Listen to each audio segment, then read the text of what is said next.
And we're super yeah, thank you so much for jumping on, guys. An introduction. So Joel Kirkilis, he's been vegan since his early 20s, was driven to fulfill fitness goals on a plant-based diet, has studied nutrition at university. He recently ran an IG handle called Joelopedia. So the guy's a wizard, he knows a lot of stuff, which he swears on his current Instagram handle, Joel Kirkilis, J Kirkilis. Is constantly educating himself on nutrition training methods and shares this on his Instagram handle, J Kirkilis. Is an animal activist and spends time regularly offering relief to pigs in trucks outside nearby abattoirs. Has competed in 13 bodybuilding shows in his career, state champion in 2009. Has competed in powerlifting shows and CrossFit events, including one for the record books. And I would like to know if that is an actual record, by the way, Joel. 25 WODs in a day, raising money and awareness for mental health. So that's 25 CrossFit workouts in 24 hours, nonstop. Deep down though, Joel quotes, will always be a bodybuilder at heart. Joel is someone Chrissy and I have followed since our own plant-based journey and continues to inspire us. So welcome, Joel. Thank you. Thank you for having me. No problem. And Lucy Bartholamew, a fresh air seeker, adventure lover, sunrise chaser, and inverted commas, plant muncher. Lucy started her career as an endurance athlete running long distance with her dad at 15 years old. She ran her first ultra distance event at 16 years old. In 2017, won Ultra Trail Australia on her 21st birthday. In 2018, came third in Western States 100-mile endurance run in California, where the course description reads, I went onto the website, much of this territory is accessible only by foot, horse, or helicopter. Although beautiful, are relentless in their challenge and unforgiving to the ill-prepared. And most recently, Lucy clocked the fastest known time for the Larapinta Trail, which is 231 kilometers on a map, but I believe Lucy ran 250 kilometers in 52 hours. So 52 hours straight running, day, night, rocky, rugged, stony, cliffy terrain. What an adventure. Wow. Yeah, thank you. Congratulations on that as well. It was Thank you. super fun watching you trug along through that. Walk. We've got a few endurance athletes in the house as well that are preparing for long distance stuff. So yeah, it's good to have yours and segue Anthony's perspective on this. And I think too, like really exciting to have three of you all on like very different parts of your journey in your fitness careers. So welcome. Thank you. And the big dip, Anthony. Welcome, sir. Goes by the Instagram handle Captain Fit. It fits in there. Anyway, built your engine through a passion for functional fitness. Is now a focused long distance athlete. The earliest official event I can find of you, sir, was a 1,000 burpee challenge done in under 2 hours. It's that search for suck that Chrissy and I came to love about Anthony. We met at the Eltham Leisure Centre years ago. Has since competed in Spartan Ultra 50-kilometer events in 2018. In January 2020, completed the 56K 2 Bays trail run, where he, inverted commas, enjoyed taking souls. Had the pleasure of spending time with Anthony, and we rode over 300 kilometers together on part of the Tour de Froth along the Great Ocean Road. Anthony is now focusing on triathlons. He completed a half Ironman most recently in April this year at the Geelong 70.3. And we're speaking to Anthony now from Cairns, where next weekend he'll be completing his first Ironman, where he will no doubt earn that title. And that's where he's joining us from. He escaped the lockdown and flew out of here as soon as he got wind that it might have happened. And I know that COVID has sort of slowed your journey down in somewhat. You probably would be an Ironman by now if we hadn't have been locked down. So it's your time, sir. Yeah, that's it. I was supposed to do it last year, but yeah. No, there was no way I was letting it happen again. Not a chance. Well played. Well played. So cool. So yeah, guys, we're just going to push on with some questions to our three athletes, and in no set order. Like someone can jump in, one of you three, if something comes to mind, and same deal. Just answer the questions, and then at the end for our guys, we're going to give you guys opportunities just to ask some questions, just to show of hands, because we can't see, and Zoom is, well, we can't hear anyway. Zoom is what it is. So let's get to the questions. And question one is, can you tell us about the sport in which you specialize and your highlights thus far? Who would like to go first? I can go first. I guess as much as I think I'm still a bodybuilder at heart, I think the biggest highlights I've had have come from my CrossFit journey. So up until last year, I was CrossFitting for the previous 10 years or so before that. And I think particularly going interstate with my team to do the All-Star Affiliate Series in Sunshine Coast, that was one of my biggest highlights. And also the 24 hours of WODs that I did to raise money for mental health.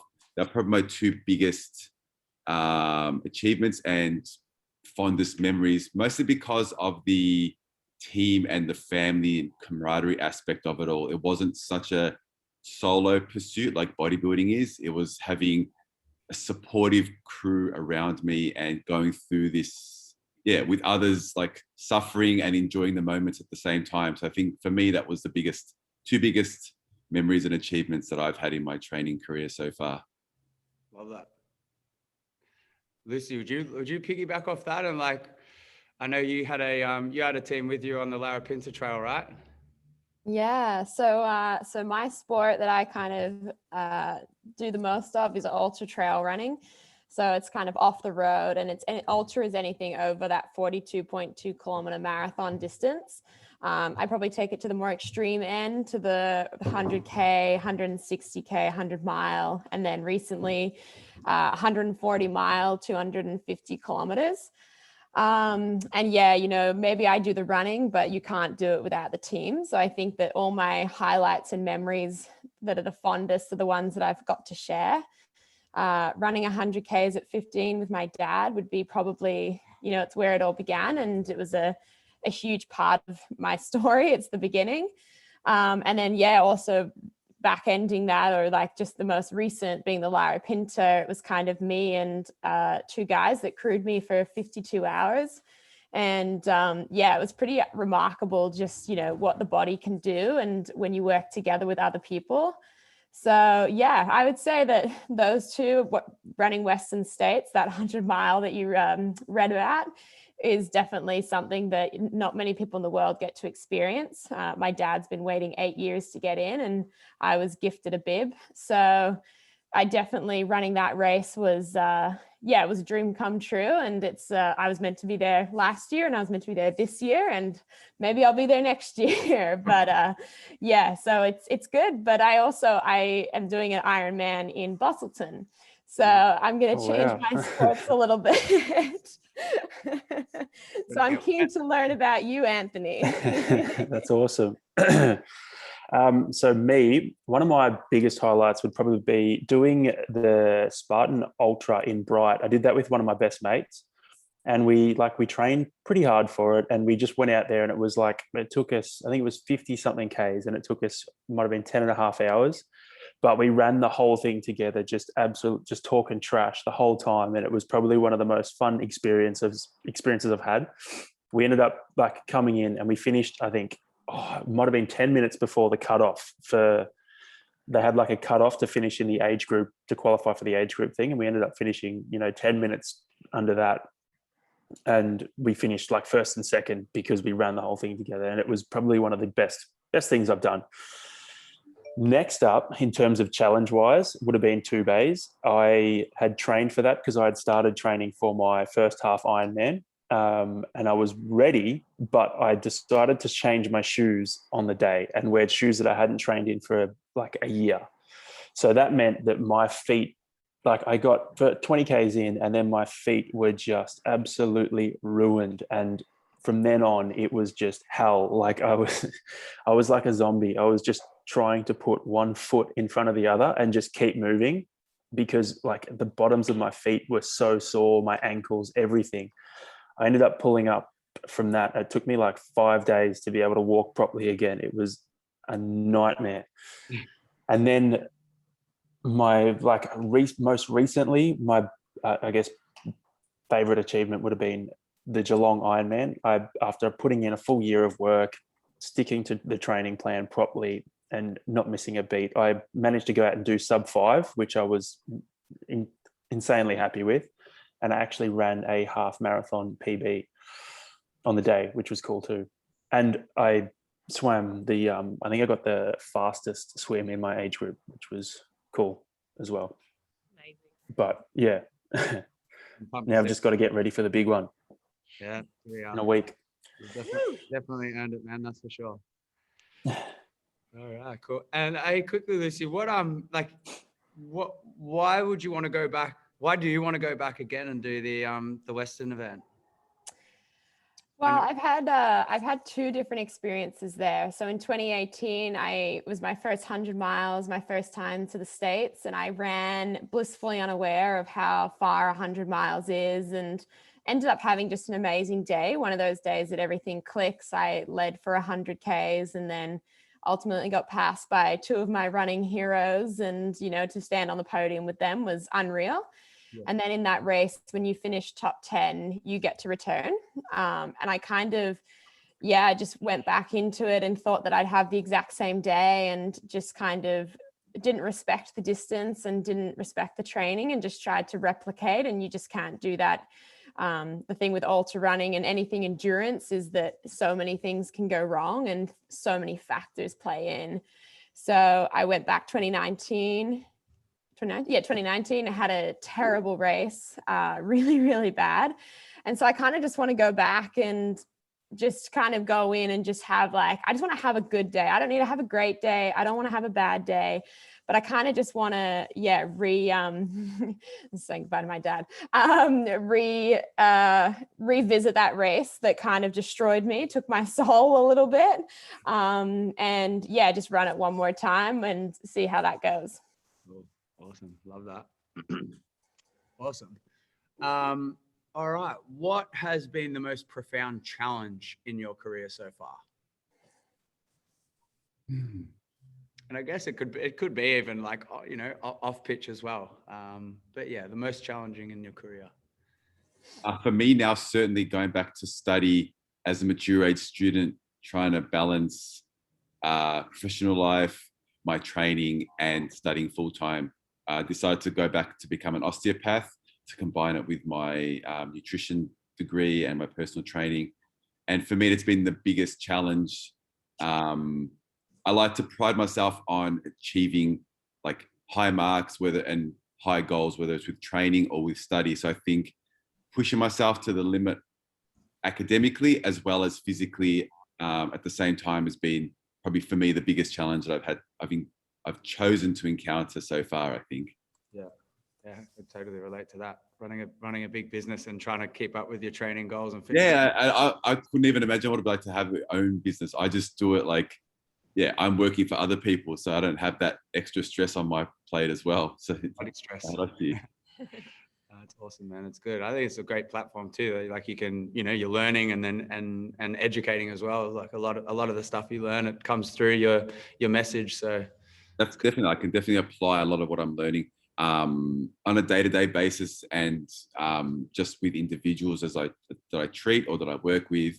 So I definitely think for me, it's going to be a good holistic sort of treatment process that I offer people. Yeah. Awesome. All right. Should we push on with the next question? Cool. Wait, what's Anthony's challenge? Yeah. I was thinking I couldn't land on one. I was struggling because I think once you go through it, you kind of just write it off and you're like, it was fine. I went through it. No big deal. But I think one of the biggest ones, probably I'll pull an example recently, was that last 8-week training block for my Ironman. That got me real good. And probably Monday this week, when there was all that talk about COVID coming back out, I started to think, I was like, I don't know if I can do that again. I don't know if I can go through that 8 weeks again before the end of the year. And I was like, if if I get stuck here, I'm going to have to write the Ironman goal off for at least 12 months because I just don't know if I can face that mentally. So for me, it was probably that 8 weeks leading into the now, because it was just like, it got me that those weekends when you just, you got to wake up on a Saturday and you have to start at 6-7 o'clock if you want to finish before 4 o'clock because you're out for so long. So it's like, I didn't want to do that again. Hence why I'm in Queensland now. Yeah. I mean, like we've followed you pretty closely from the start of your build to this, and like it must have been challenging not being able to do it as well last year because of COVID. Like were you ready? I mean, well, in hindsight, no. I would have done it and I would have struggled. I would have finished it, but it would have hurt a lot. So COVID round 1 was probably a blessing in disguise because it gave me an extra year to build to where I'm at. Instead of kind of jumping straight up, I kind of had a slower build, which is better than just launching straight into it. So in hindsight, I probably wasn't ready. But now I definitely am. Yeah. Love that. Mm. Cool. How do you guys get out the door to train when you're not feeling it? Do you get days where you're not up for it, but how do you push through? What's your driver? Hitting the snooze button. I know for me, it becomes like it's something that it's not a choice. You just do it. You have to do it. You have to mark it down as something that you've got to do. And then I guess that leads into an issue where the line becomes blurred when you're pushing yourself, too far or too hard, and when you need to pull back a bit. But I know for me, it's something, all right, I've got to ride for 8 hours today. Cool, get up, do it. There's no choice. And if you put it off, it just means you're going to have to start later, which means you're going to finish later. Yeah. I try to think about doing now what I want to do to make sure the me tomorrow won't regret not doing it today. So I just know if I do it now, even if it's hard, then I'll feel better knowing that I've done it the next day as opposed to regretting sleeping in or taking a rest day unless I'm really sick, then otherwise it's just an excuse. So just get on with it. Yeah. And Lucy, what about you? I think there's when you're committed to something, you obviously do have to like put in the hard work. And I think that's important, but I do think it's good to notice like how often you feel this way and why you feel this way. We all have a why we do what we do, and whether that's Ironman or CrossFit or running. And so for me, with running, I just, I have like a 10-minute rule, and I'll go out and I'll run for 10 minutes. And usually after 10 minutes, I start to feel okay and get into the rhythm. And usually then I can run for hours after that. But if after those 10 minutes, I'm still just like, it's not feeling right, then there's no harm in going back home. And I think there's a lot to be said we all think about the training being physical and having to go out and training, but resting is training. And I've actually realized that sometimes less is more, not more is more. So yeah, I think it's just kind of like really understanding how you're feeling, why you be feeling that way. If you've come like Anthony off an 8-week block of so intensity, of course you're going to be tired, but there's like a goal towards the end of that. But if you're kind of just forcing it a day in, day out, like you're not going to enjoy running, you're not going to enjoy sport. But Anthony, Ben wants to know, what's the most important leg in an Ironman? Important? I would say the bike. I'm going to say running. I'd say the bike. If you have a strong bike, you can pick up a lot of time, and then your run obviously has to be reasonably strong. But yeah, the bike, if you can really put out the watts and pick up the speed, you'll do well. And then the run, you just got to, be steady. And the swim obviously is the shortest leg, which is annoying for me because I'm a good swimmer. But I'd say the bike. Okay, thank you. And piggybacking off like what you're saying, Lucy, about your why, like do you guys find that having a why I mean, we know along your journeys that there are some deep whys. Do you think that helps as far as your drivers go and keeping you motivated, having a strong why? Yeah, I think it's the most important thing. I think when you do anything, instead of deciding the where, the how, the who, the when, it's more about the why. Like for me, going back to your first question of like the biggest challenge for me, running was always like something to share with my dad. It was a way of exploring. I kind of just did it for me. And then when it became my job, that's probably been like my biggest challenge, is that now it's kind of, it's my definition, it's what I'm defined by, or what people define me by, and the expectation. But like the why is, suddenly it's because it's what I'm paid to do, and so I need to do it, not that I want to do it or I have to do it. They're very different sentences. So for me, it's just kind of, you need to have that really strong why, because there's a million reasons to stop and excuses out there. I mean, what we do is crazy. The amount of time we spend out pushing ourselves, there's so many reasons where you could be like, no, I can't do this. But we all come back to, I'm doing it for me. I'm doing it for someone else. I'm doing it for something bigger than, the medal at the finish line type thing. Absolutely. Cool. Yeah. How about you, Joel? Yeah, I feel like if it's something that's true to yourself, like to your highest values, then I think that's often your biggest why. Like Lucy said, it's not about the medals, or it's not about like the rewards. It's about what you're getting to do something that's like in your heart. And that's, for me at least, the biggest driver as to why I do what I do. It's just what I find is my highest value, what I enjoy doing.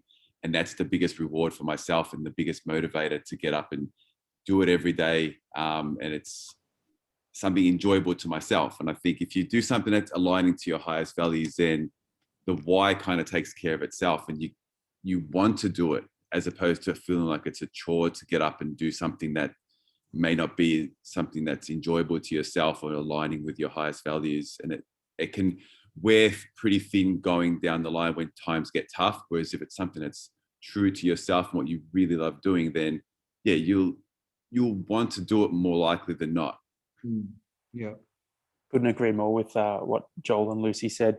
You need to, I'm going to start again. For me, with the Ironman, coming back to that, I have my heart set on that. I want to do that. And that's every time I was out there on the bike, I was like, and I was struggling, or if I was out running, struggling, I would come back to it and say, I want to get to that race, and I want to know that I've done everything I can to prepare for it. And that if anything happens, I've done everything I can. So that it's just going to be what it'll be. I know that I can fall back on the fact that I've trained as hard as I possibly can for this. So like, I'm nervous, I'm, stressing out for it, but I know I've done the work. So I know that I'm just going to have to rock up on the day and just put my head down, and my body's going to do what it's going to do. If that means that I don't finish, then that means I don't finish, but I know I've put in the work. So I guess having your heart set on something really, really does help with the why. It helps you get up and helps you just push towards it. Love that. Yeah. So we're going to go on to a little bit more about how you guys fuel your bodies now. So something that resonates with us, with a commonality with all you three, in terms of you guys fuel yourself on a plant-based diet. So would you mind telling us, I guess, what sort of inspired you to take on that way of eating and way of fueling your body, and what's your why for adopting a plant-based diet? I was a vegan for a vegetarian for 3 years before I went vegan. I went vegan late 2019, and before that, I was before going vegetarian, I just couldn't see it being possible. I was like, no way, forget it. And then I decided to try it, and I felt really, really good once I went vegetarian. And I held that for 3 years. And then in late 2019, I started listening to Simon Hill's podcast, Plant Proof. And it kind of opened my eyes up to a lot of things. And I was like, I don't know if I'm ready. The last thing I was eating that wasn't vegan were eggs. And I was like, I'll just keep eating eggs for a little bit. And everything else will be vegan. And then I remember it was 1 week I made a vegan banana bread without egg, and it was just as good as the other one. And I was like, oh, okay. So that week I didn't have eggs, and then the next week rolled around and I was like, oh, I'll go without them again. And then before I knew it, I'm, down the track, completely vegan for a couple of years. And it's, just what I'm going to do forever now. I'm not going to change it. Love it. So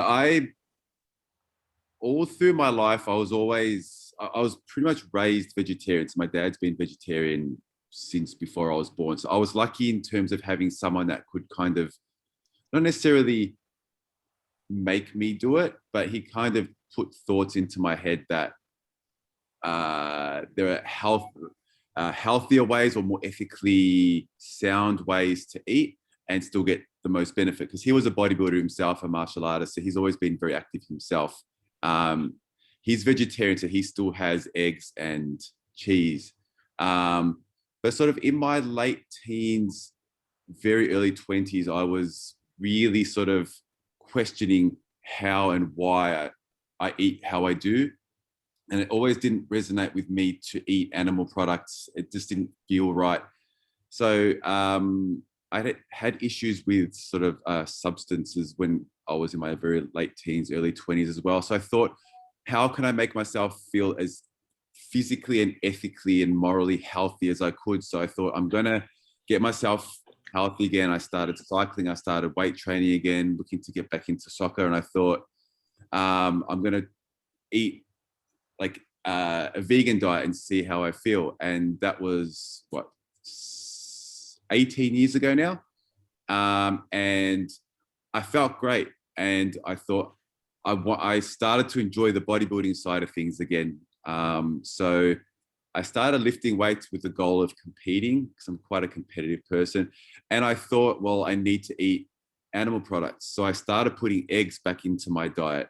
And this was, about 17 years ago, but it didn't resonate with me. It didn't feel right. So kind of like what Anthony was saying, I tried cutting the eggs out and thought, I'm going to try and see how I go.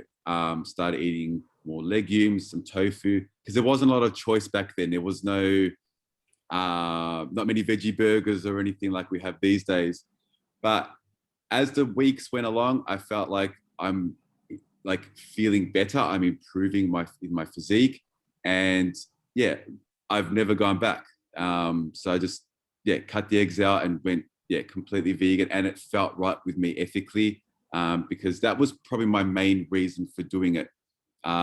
Just because it didn't resonate with me to eat the animal products. So about 16 and a half years now I've been vegan, and I wouldn't change it for the world. And like from a bodybuilding perspective, Joel, like just following you recently, you look enormous. Like are you bigger now than you've ever been? I'm bigger now than I've ever been. I think it's a culmination of, I guess you could say muscle memory, because for the last 10 years, I was doing CrossFit and I was doing a lot of endurance sort of training. Like I'd go and do long runs or long cycles. Now that I'm going back to just lifting heavy weights, heavy compound movements, I feel like, I've gone back to that almost newbie phase where you get those newbie gains again. And I've just put on a lot of size that, I had lost from doing a lot of the endurance stuff when I was CrossFitting. So Cool. And probably eating a little bit more protein than what I was when I was CrossFitting. I was eating a lot of carbohydrates to fuel my long workouts, but now it's just a little bit more protein, still carbohydrates, but with a bias slightly towards more protein sources. Yeah, cool. Are you doing any sort of conditioning stuff at the moment, or just 100% dungeon style bodybuilding? The training is pretty much dungeon style bodybuilding, but I ride a fixed gear bike that I use as my transport. So I'm probably riding 60 to 70 kilometers a week on that as transport. But primarily it's just, my training is just, lifting as heavy as I can and, trying to get swole, I guess. Yeah. Nice. And Lucy, your journey to your plant-based diet. Yeah, so I think for me, it was driven more through, first of all, it was like curiosity. It was something we learned about at school, and it was, again, like I grew up with two brothers, and my mom was very much like a meat and three veg, was a complete meal style. And then when she moved away, my dad burns water, so I had to do all the cooking. And so I kind of just, fell into like wanting to learn about it and started to, my dad said, if you want to do this, you have to do it well and you have to do it right, which I think is like there's vegan and then there's vegan. There's two ways to kind of follow the plant-based diet. And so I just did a lot of research. I just loved reading about it. I loved trying different recipes. Like Anthony was saying, making a banana bread without the eggs and the butter and all the things that I'm choosing not to put into it. It was cool to kind of see that you can create something that so equally is the same as something else, that's saying like anything you can have, I can have vegan. And that's what I kind of love, is like that kind of that challenge.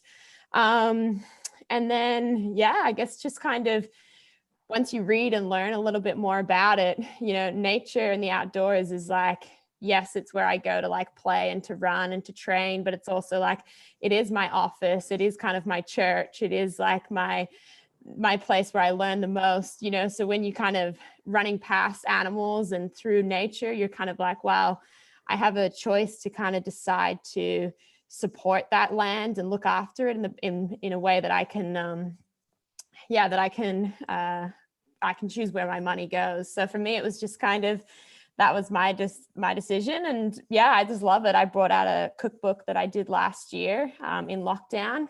And it's just so cool. Nutrition is like such a big curiosity for people. People are so interested in, especially athletes' diets. And I think it's really cool to see people in endurance and bodybuilding fueling themselves on plants, because for people it's unfathomable that you could do it without having steak. And especially as a female, I think that's kind of like very much a new space. Amazing. That was awesome. Yeah. I guess butting off that, Lucy, what would a typical day of eating look like for you? Or is it just different every day? Do you like to keep it a lot of variety in there? I kind of like, there's variety, but there's also just kind of like, I like what works. And I have this, I'm a very much like a bulk buyer in terms of like, I try to be like very minimal in waste and use every part of everything. So it's kind of, I end up, if I buy a bag of rice, I'm having rice for a little bit. So for me, it's just like, I train usually in the mornings before having breakfast. Then I come back and I usually always have a smoothie bowl or like a blended smoothie oat bowl kind of thing with like, if it's cold, warm berries or something. Then for lunch, I have like a wrap or a sandwich, or I really like making rice paper rolls and stuff like that. And then, a piece of banana bread or something like that in the afternoon for sure. Huge fan of hot chocolates and chais. And then dinner is just, a protein like tofu or beans or lentils or something, some salad, some rice, and like all those meals, the things that like my dad eats, and he's not vegan.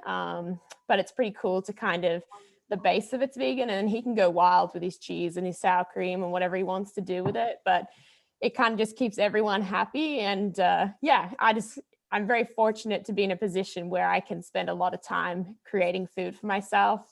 And being back in lockdown, I got even more time for it. So it's good. Love that. And Joel?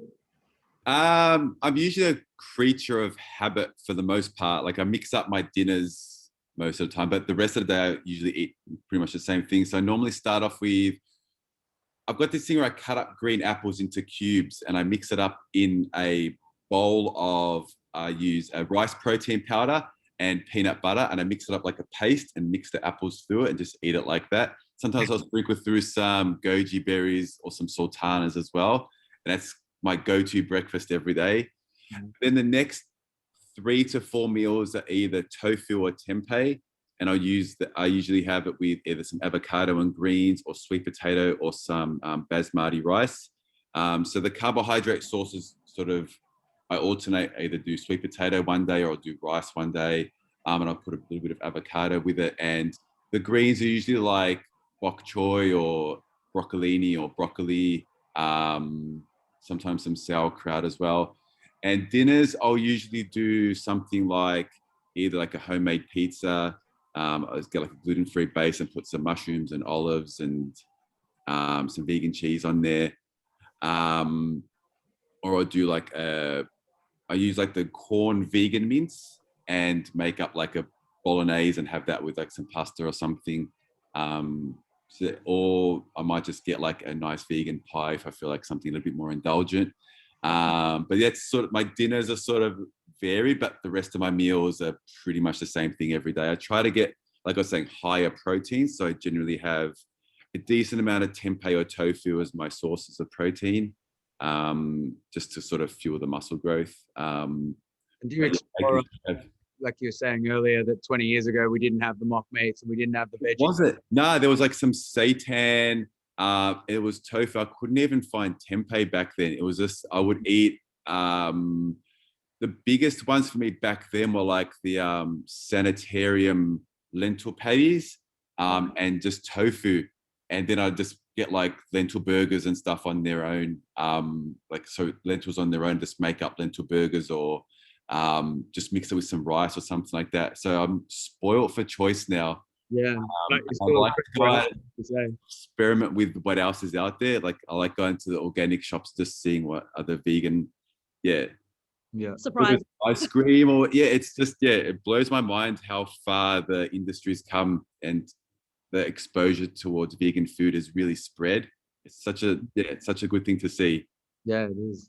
Joel, do you count your calories for bodybuilding and stuff? Do you need to do that? No, I used to be very, very diligent and weigh everything. But now I've been doing this for so long that I honestly just go by eye. And if I feel like I need to drop body weight, I cut my food down a little bit, or if I want to gain, I increase it. But to be honest, I try not to change my food so much. When I need to cut for a comp, I would do a little bit more aerobic exercise, so some walking, a bit more cycling. I don't like to drop my food down very, very low. I feel like I could increase my exercise a little bit, like particularly cardiovascular exercise, to increase my body fat loss, as opposed to dropping the food down too much and not necessarily starving myself. But you hear stories of bodybuilders who go down to like 1,500 or 1,200 calories a day. I'm definitely sitting well over 2,500, like day in, day out. And to increase fat loss, I'll just do a little bit more aerobic exercise. Good to hear. And Anthony, a day of eating for you? So like Lucy, I'll usually train in the morning without eating anything. And then on my way to work, I'll usually smash a couple of pieces of fruit, whatever I've got in the fridge, and coconut water. And then I'll work for I don't know, a couple of hours. And then I'll have my overnight oats. I'll fill like a mason jar with some oats, chia seeds, top it up with almond milk oat milk. And then I'll just have that with some frozen berries on top, some peanut butter. And then for lunch, I'll usually have leftovers of what I've made the night before. So that'll be like either, I don't know, it could be pita with falafel or like tofu burgers or something like that, or even some pasta with, I use the naturally vegan mint, something like that. I'll have that for lunch. And then for dinner, it'll be obviously something similar. I usually like, if I've got a long day, I usually prefer like I'll go to like a burger, a wrap, or a pita with falafel, tofu, or something like that, just because, you know, I just want to eat and chill out. Yeah. Nice. You're part of the furniture at Zenden too, I hear. Yeah. I love their treats. And on the weekends, I'm a sucker for anything. Like I love dark chocolate coated freeze dried strawberries. Oh. A few people.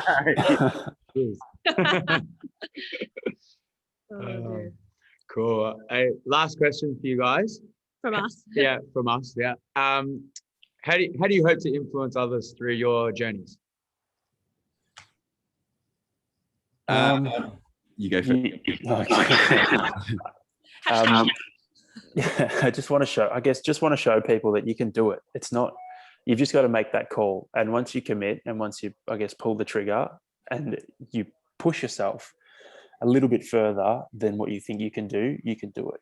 I always use the example of, like, I can't remember where I heard it, but it was someone basically saying, it was probably Goggins, but someone basically saying, like, if you go for a run, you're going to want to stop pretty early. And like, I know I still get that feeling, and I'm sure you do too, Lucy. At the start of a run, you get to, like, I don't know, you might get 1 or 2 Ks in, and you're like, fuck, this is really hard. But then you keep going, and then you get to like 5 Ks and you're like, oh, this is not bad. So I think a lot of people tend to stop when they feel that first, oh, this is quite hard. Once you push through that, you realize that you can actually do more. And like, that just keeps going. The more you do, the more you realize you can do. And, you know, you surprise yourself a lot. I try to lead by example and show people that they're capable of more than what they think they are. And often what you tell yourself is where your limiting factor is going to be. So if you say, I can't do this, then yeah, you may not be able to do it. But if you say, I can, and give it a real crack, then you might surprise yourself. And I always, for now, it's more so like academic. And I try to say to people, you can like fit more into your day if you apply yourself.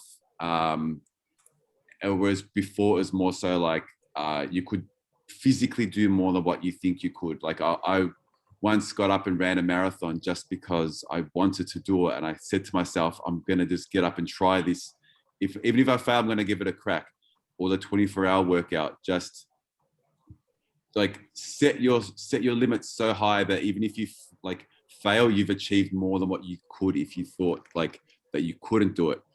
So I think trying to inspire people to not put limits on what they think they can do, and they might surprise themselves and be able to achieve much more than what they could if they sort of set a limiting factor to what they think they can do based on what others around them may or may not be doing. I think we can all achieve greatness in our own regards based on our highest values. And I think, not setting limits and just, aiming as high as possible. Love that, man. Love that. Thank you. That's so good. I think for me, I think I try and use social media as well as I can. I think it's, as much as it's such a hard thing to navigate, it's such a powerful tool. And for me, I've really found that you can influence and you can inspire and you can reach a lot of people on the platform. So for me, it's, I think like the boys say, it's kind of like, just lead by example. You just kind of, as long as you do what sets your heart on fire and you chase your dreams and your goals, people aren't trying to copy that and replicate it, but they see, that you're dreaming bigger than maybe like what society tells you can and can't achieve. Like doing the Lyra Pinta, the 250 Ks. Prior to that, I'd only run for 20 hours nonstop. So to run for 52 was kind of inconceivable. But it was kind of a, tell me I can't and I'll show you I can type scenario. And I think that the more that we break down those barriers, the more people will realize that their potential is like, they're not even hitting the ceiling of it. And so, I think that everyone on here, just from like listening to this, from attending Earth to Body to just like putting themselves out there, you just kind of, everyone inspires each other in their own way. And I think that when we work as a collective, then like that collectively inspires more people. Totally. I love that. Yeah. Community is massive, isn't it? Yeah. Awesome. Thank you. Thank you guys so much. We're going to put it out to our crew. We're all waiting. We've turned you guys off mute. And if you guys have any questions that you want to ask, then poke your hand up and go for it. Does anybody want to ask any questions? Hello, are you out there? Maybe just back to a question that Lucy's been answering for me, and her answer totally made sense. I was just saying, like, what do you guys, I don't even remember what I wrote, something like, what do you guys eat as a guilty food or something, Because I sort of hear athletes talk and it just sounds like everything's eating so well all the time. But do you have, and I understand Lucy's answer was basically like, you shouldn't feel guilty with food and stuff like that, and it's all energy. But for someone like me that probably doesn't follow a good diet all the time, and then I eat something bad, I feel guilty. So I just want to know what you guys make of that. Yeah, so to give some context to it, Aaron says, what do you guys eat as an indulgent treat that makes you feel guilty? And then I wrote, this is all in the comments thing, so it's just to keep everyone up to date. I wrote, nothing makes me feel guilty. All food is energy of fuel and play. And I was like, what makes you feel guilty? And he says, pizza last night. And I said, I think if we change our mindset on what is good and what is bad for food and instead use that energy to move ourselves, then there is nothing that is off limits. The pizza is giving you life. And then Joel says, generally, I don't feel guilty about having a treat. I look at it as a reward or a break from being strict for the most part. I do generally go for some vegan ice cream as a treat once a week, just to let everyone know. Yeah, so I always want to hear that you guys actually do eat ice cream, like. Yeah. Got a nice little gelati place not far from me that use like local fruits from the neighbors in the area. They use from their gardens and they make like delicious sorbet and things. So I'm not going to deny myself that. Yeah. But I try not to, even if I did have something that wasn't planned, there is probably some guilt in it. I might feel bad for having it, but I try not to be so harsh on myself or look at it as like I have to punish myself now for having it. It's like just pick myself up, move on, and like try to get back onto my routine. I think finding a routine would probably be the most helpful thing, and that way you can kind of then use the treats as a bit of a reward for having a routine. But until you have a routine, then it can be like you're almost like grabbing whatever you want or whatever you can get your hands on to sustain yourself. And in that regards, there might be a little bit of lack of control, and that's where guilt may come into it. But I think overall, don't be harsh on yourself if you do have something that you didn't intend to have. Just enjoy it for what it was, and then move on to the next thing. I think this is a good thing to talk about, though. Like with eating a vegan diet, I think sometimes it adds stress to eating when people are like, is this vegan? Is this healthy? Is this in my macros? Is this what I should be eating? And like when you're that stressed around what you eat, it doesn't matter. You could eat lettuce and it won't do your body any good because you're in such a stressed out mode just because you're trying to like analyze and think about it. And so I think that it's really important that when surrounding eating, of course, you want to do what makes you feel good, but you also don't want to miss out on life's experiences. And you'll trip up and you'll probably screw up now and then, but you just don't want to stress your body in that way. And just kind of, enjoy life's moments, eat pizza, have ice cream. You only live once. Like as long as you move your body every now and then and you're eating with love and like you like have self-love rather than like this kind of guilty and you hate yourself and you're doing it out of self-sabotage. I think that's, that's in a whole nother kettle of fish that you need to think about. But I think that having that relaxed attitude of just like, cool, with friends, Friday night pizza, heck yeah, like get involved. I feel like that's going to make you a sustainable athlete and a way more fun human. So good. Yeah, I found like particularly when like prepping for bodybuilding shows, it can be an unhealthy relationship with food. So like Lucy said, I think that there needs to be some sort of celebration and enjoyment of food and all that goes around with it, whether it's like the social aspect as well. And look at it as like having a healthy relationship with food. And if there's a time you have to knuckle down and be strict, if you're prepping for something, then so be it. You have to do it for that certain block, but for the rest of the time, it's easier said than done sometimes, but having a fun and healthy, enjoyable relationship with food will take that stress off you and do a lot more good in the long run. What about you, Anthony, for your Ironman? So for me, I used to have a pretty bad relationship with food, and I would like feel guilty for eating, anything that I thought was unhealthy. But that kind of changed when I went vegan. So I'll try and eat mainly whole food, plant-based throughout the week. And then on the weekend, I like to go to, different restaurants and try like burgers, chips, whatever, and kind of just eat whatever I kind of feel like. But as of late, I've kind of like during the week too, I'll start eating. I just kind of eat whatever I want at the moment. It's I guess the training kind of allows for that too. But yeah, if I'm feeling like ice cream, I'll have ice cream. If I'm feeling like, a bit of chocolate, I'll have that. It's just, I kind of like it and it's enjoyable. So I'm going to do it. And like, it's fun. Like I used to put so much, Lucy hit the nail on the head when she said that stress around food. I used to feel so stressed about like situations where I'd be put in where I'd be like, oh, I don't want to eat this because it's unhealthy.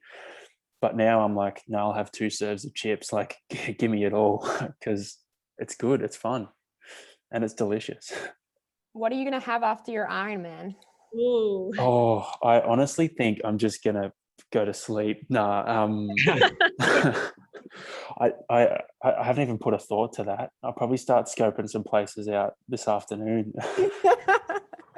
Definitely plan that one. Yeah. On the food subject, guys, sort of on the flip side, you guys mentioned that you train first thing in the morning, like before breakfast. So I guess essentially training fasted. What's your take on that? And as opposed to training, with food beforehand? I know for me, it depends. If it's like, if I wake up on a Saturday and I've got like a 6-hour ride, then I'm eating beforehand and I'm eating during. But if I've only got say like an hour or an hour and a half, I'm usually pretty good with, just maybe some electrolytes or water or something like that during. But yeah, anything over 90 minutes, you probably should eat something beforehand or if not during, because then you kind of, pushing the bounds, or at least that's what it is for me. Yeah. I'm in agreement with Anthony. More so for me now, I don't train. My workouts are 45 minutes max. So all I need is maybe something to wake my brain up a little bit. So I might have a coffee, like an espresso before I train, and I eat enough the night before. So I do have glycogen levels nice and full. But if I was to do something longer duration, like I did in the past where I was doing a lot more endurance stuff, then I would definitely have something before. But for now, my workouts are so short that I feel perfectly fine training fast just with a coffee in me. I think this is a really like still like there's a big learning in this kind of stuff, especially for females. Training fasted, there's definitely like a whole different science around it, like women aren't small men type mentality, which is, it's interesting. Like I've been doing what I've done on training fasted for 10 years now. And I do think that when you're doing ultra running, which is kind of long and slower, being fat adaptive is helpful. And therefore training fasted is your best way to kind of train that. But I do think like hormonally and what it does to kind of your cortisol and stuff like that is kind of, people are still understanding what's best. I was listening to a podcast yesterday that was kind of like, yeah, for women, training fasted is like one of the worst things you can do for your iron and for your cortisol levels, which is something that a lot of people struggle with. So yeah, I don't know if it's something that I would recommend to females. It's something that I do, and I kind of can't imagine eating before running. But I also run, when I'm running long, I take food with me so I can fuel on the go. But it's, it's something that I may try and like shake up the routine and see what it feels like, just to kind of, just to have different experiences. But yeah, I think we just, the current research is all on men. So it's really, really hard to know what's probably better for the females, because we also, like with our cycles, ebb and flow. And so that's also something you have to take into consideration, energy availability wise and stuff. So yeah, I kind of just do what feels best for me, but everyone is so different. Anyone else got a question, guys? Go for it, Nikki. Hi guys. I just wanted to know what your recovery process is like. So after sessions and things like that, I mean, obviously, Joel, you're more in like bodybuilding versus endurance. But do you guys have set process that you guys run through post-training? I do like cold showers. I make sure I have enough magnesium and electrolytes, and just the food to like refuel myself. So good carbohydrates after I train and protein. For any sort of particularly sore muscles, I use what's the they either call it gua sha or Graston, like the scraping that they do on like particularly sore muscles and tendons and things like that. It's like a osteopathic or chiropractic technique. So using like a blunt, some people even use like the back of a butter knife and put a bit of oil and you scrape on the muscle if it's particularly tight. It encourages blood flow and just helps clear away toxins that are built up in the muscle. And I find that really, really helps. I do a lot of stretching as well, particularly after I train. I do like long, almost like yin stretches, like 2 to 3 minutes in a particular stretch, and I find that work a real treat for me because I'm not getting any younger either, so I need to do everything I can to sort of help with my recovery. But yeah, that seems to work well, and obviously a good nighttime ritual, so sleeping, turn off the phone or the blue light and dark room and all that. Yeah, good quality sleep. But yeah, that seems to work well for me. Awesome. So we need to get some butter knives and nutlegs stocked up in the. Yeah, the back of the butter knife. It works really, really well. Yeah. Particularly sort of really hypertonic muscles, if you've got like trigger points and things, works really well. Yeah. Love that. What do you do, Anthony, with all your training for the 3 disciplines? So I actually I injured my back like 2 times in the space of 2 weeks last year because of my lack of recovery. I never stretched, never did anything at all. So that spurred me to kind of take steps to actually get better at it. I actually made an ice bath at home out of an old chest freezer. So I've been slack on that lately, but I was, try and jump into it 3 times a week for like, I don't know, 6 to 10 minutes. That was good. But probably the best thing that I started doing was every session that I finish, whether it's probably not swimming, but running and riding, I would, as soon as I finish, I get my phone out and have it preset on a minute timer, and I'll do a couch stretch for my hip flexor. I'll do a glute stretch, I'll do a hamstring stretch, and then I'll like just kind of get into a bit of a squat and move around. And it takes, less than 10 minutes. And that has probably been the best thing that I've started doing. Since then, I've had no issues. I think for me, I'm probably, I haven't had the injury that's kind of set me to focus more on my recovery. So I'm still in that kind of, I don't stretch or roll or do anything that I probably should. For me, it's like the basics done well. There's all these there's all these gadgets and gizmos that you can have, like the blowing up leg things, the guns and all that. And it's cool. Like they're all like 1%ers. But at the end of the day, like your best bet for recovery is to eat, to sleep, and to just like chill out. At the end of the day, as long as you hydrate, you get some nutrition in, you sit down and you sleep, those boots and those guns work well because they make you sit down. Like that's all it is. And you look at the best athletes in Kenya or something, they're not using those things. They just run and then they eat and sleep and then they run again. So for me, it's just like do the basics well. I do practice yoga. I am a yoga teacher. And so I do sometimes, do that if I feel so inclined. But yeah, I really don't kind of complicate the recovery process. It's more just kind of get some food in, get some water in. Obviously, very grateful that I don't have to rush over to a job or anything. I can really just sit down for the rest of the day with my dog and watch a movie and call that, the resting part of my training. But yeah, it's just kind of, just, basics done well. Just eat, sleep, rest, and get excited for going again. Couldn't agree more. I've got one of those guns and I've got like the red light therapy things. I don't think it does anything more than like what having a cold shower and a good lay down does. Totally. Yeah. Cool. Any other questions, guys, before we might wrap it up shortly? Just before you wrap it up, it's not really a question, but Anthony talked about doing the Bright Spartan. a few years ago, or whatever. Just like for everyone, I did it, but I didn't do the ultra. I did the beast one, which is half the size, and I highly recommend it because it's a great weekend away, and it's just awesome running up the mountain through the hills. And I think everyone at Earth to Body would love it. So yeah, it's something you should all look into. They've got like a 10-kilometer event, 20-kilometer event, something sort of for everyone. So yeah, when he mentioned that, I was like, yeah, I did that, and it was absolutely awesome. So yeah. Sweet. Cool. And there's a great vegan cafe in Bright that you should all hit up. That's so beautiful as well. Such a nice place as well. Maybe Team Earth to Body represent. Yeah. I just had a quick question as well.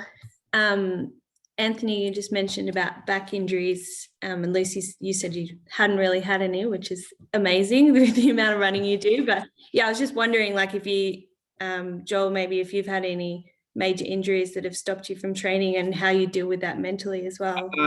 So I went through a phase. So there was a phase a couple of years back. It was around the time when I did the 24-hour workout. I went through a phase I was really trying to push the limits of what I can do. So like I said, I ran the marathon one day. I did a 1,000 handstand push-up, 1,000 pull-up challenge with a friend.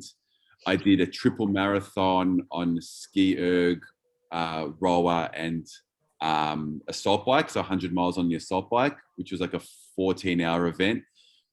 The issue was I was having a lot of emotional things outside of training that was maybe driving me to push myself further than what I'd ever done before. So in the 3 months after that, I broke my elbow, I fractured 2 ribs, and I tore my pec. And I feel like possibly the emotional side of things may have played a role in what I was doing and drove me to go a lot further than what my body was used to. And I probably didn't recover right. It was quite a traumatic experience. It was very enjoyable and very, very memorable, things that I'll never forget. But I think the emotional side of things played a role in how I responded physically. So now I'm very much a lot more in tune to how I feel emotionally. And if I feel like I've got something that's maybe upsetting or traumatic, I'm not going to use it as a fuel to try to do insane long workouts, or at least if I do, to give myself a break after, instead of just jumping back into regular sort of training, like treating these 24-hour things as just a regular training day instead of an event where I have to recover from it. Because I just did the 24-hour workout and then straight back into regular training after that, like it was nothing, even though it was taxing my recovery ability very, very much. So yeah, I got quite injured after that. And I also tore my meniscus in a CrossFit comp around that time. So it was very, quite a tough time physically, but at the same time, they're really, really fond memories that I have of all those events that I did. But I think, if you were to do something crazy like that, definitely factor in the recoverability that you need afterwards. So you don't go and injure yourself. Because as much as we think we're unbreakable, I think, I've definitely found my limits at least. Do you meditate, Joel? I listen to binaural beats. Like when I lay in bed, I put my headphones on with binaural beats, but I don't specifically meditate per se. I find the binaural beats help me focus. But if I just try to meditate, I feel like my brain goes off everywhere. Yeah. Do you meditate, Anthony? I don't meditate, but I feel like there's times where it's weird. I don't like listening to music while exercising, and sometimes I don't even listen to podcasts. So I find like if I'm on a long run or a long ride, I kind of feel like that's meditative in its own way. Like if I'm out there for 4 hours just thinking to myself on a ride or whatever, I kind of feel like I get a lot of benefit from that with no music, anything, just listening to the birds, the cars, all that kind of stuff. Totally. Yeah, that's cool. Do you, Adrian or Chrissy? I actually started meditating over the last 12 months, actually. Always before bed, though. It's something I do to wind down. And Adrian always jokes about the fact that I'll put it on and I fall asleep after about 3 minutes. I don't even go for the whole thing. But because I guess our lifestyle now with running the business and a lot going on, our brains just don't switch off. So that's the main thing for me, being able to switch off and have good sleep. And yeah, it works amazingly. And I love one of our, a yoga teacher at our gym actually recommended the app called Insight Timer, which has like thousands of free different meditations and also just relaxation music, little clips and stuff. So I've been using that every night for about the last 12 months. It's been fantastic. So what about you, Lucy? Yeah, it kind of ebbs and flows for me. I would say that in the last 12 months being in lockdown and not being able to train maybe as much, I've kind of been like, well, if I'm not running for 3 hours a day, then I can spare 10 minutes to sit still and like be a little more intentional. I use the app Headspace, and I really find that just, you know, I find I need guidance. I can't just do it myself because like Joel was saying, my brain just goes pew, pew, pew, pew, all these other things.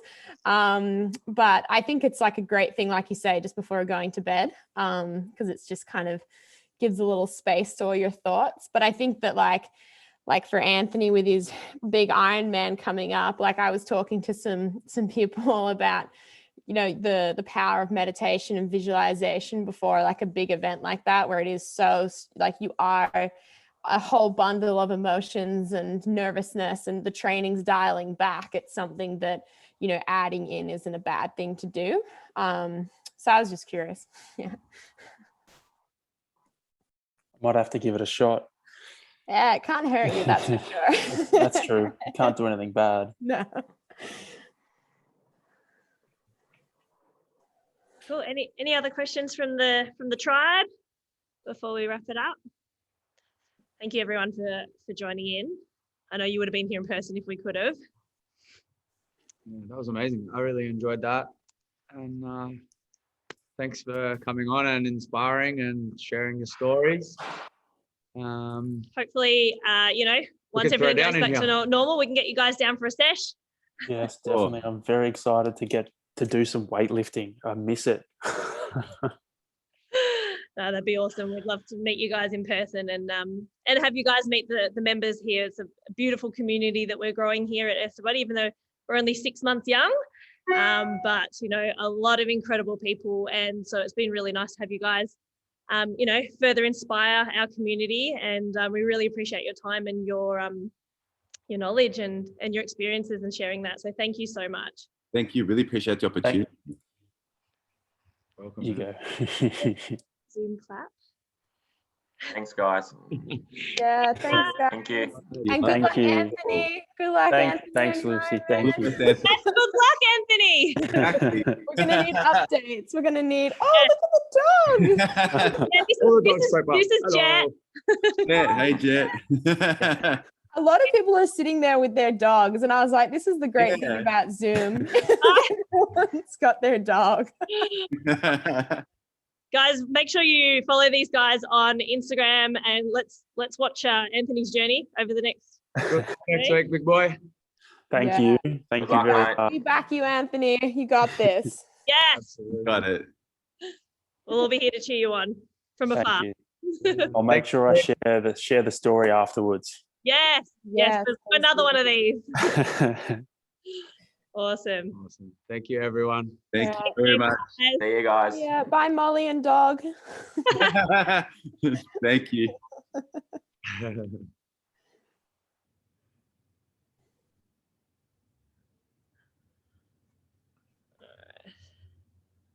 do I end?